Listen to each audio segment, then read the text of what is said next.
पुराना संस्मरण है, जहाँ अभी आचार्य समय सागर चतुर्मास कर रहे ना खजुराहो, वहाँ का संस्मरण है। उस समय इतना डेवलपमेंट भी नहीं था, कोई प्राचीन मंदिर थे वहाँ के मैनेजर था पहले, उस समय थोड़ा खड्डूस टाइप का था, समझते हो, हमसे बिना पूछे काम नहीं होगा वहाँ। तो आचार्य तो कुछ किसी को बताते नहीं, कुछ करते नहीं थे। वो कहता था जब तक हमें नहीं बताओगे तब तक हम पाठक की व्यवस्था कैसे करेंगे, चालों की व्यवस्था कैसे करेंगे, कैसे बिहार कराएंगे। तो आचार्य ने तो कुछ बताया नहीं। आचार्य ने उठाया पीछे कोंडर और चल दिया, बिहार कर गए। तो उसने कोई व्यवस्था नहीं की, एक व्यक्ति भी साथ में नहीं, अनजान जगह आचार्य बिहार करते हुए चले जा रहे हैं। बिहार करने के बाद निकल गए वहाँ से, रास्ता जंगल का भटक गए, शाम हो गई, एक चट्टान मिल गई बड़ी सी, उस चट्टान पर जाकर के आचार्य बैठ गए। उस संगम जितने साधु थे सब बैठ गए चट्टान पर, और सभी ने आचार्य ने बता दिया सल्लेखना ले लो, क्या कर लो, हाँ सुबह तक यदि रहे तो आहार पानी करेंगे वरना त्याग।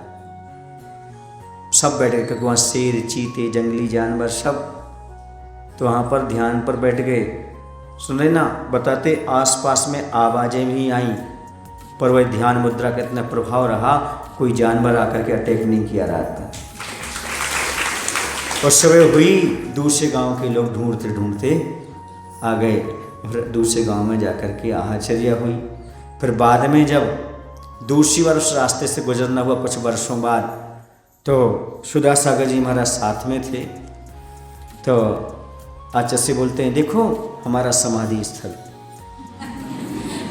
क्या बोलते हैं, ऐसा कोई कहेगा थोड़ा आश्चर्य नहीं होता, कोई बोल रहा समाधि स्थल, तो बोले महाराज जी ऐसा कैसे समाधि स्थल, तो बोले यहाँ एक बार हम लोग समाधि ले चुके हैं। फिर उन्होंने अपनी घटना बताई कि इस प्रकार का ऐसा ऐसा हुआ, समझ रहे आप लोग कि नहीं, ऐसी घटना घटी, उस समय सल्लेखना ले ली, अर्थात सुबह रहेंगे तो ठीक है वरना भोजन पानी का त्याग। तो ऐसी भी परिस्थितियाँ आचार्य के सामने आई हैं, समझ रहे ना। उन्होंने उस समय भी अपनी इतनी निरीह वृत्ति अपनाई कि उस समय भी सल्लेखना के लिए तैयार रही। यह है आचार्य भगवंत की सल्लेखना के प्रति, अपनी व्रतों के प्रति जागृति। इसलिए उन्होंने अपने मन में कौन कौन से संकल्प ले लिए होंगे हमें और आपको कोई पता नहीं, वो तो अपना कल्याण करके चले गए।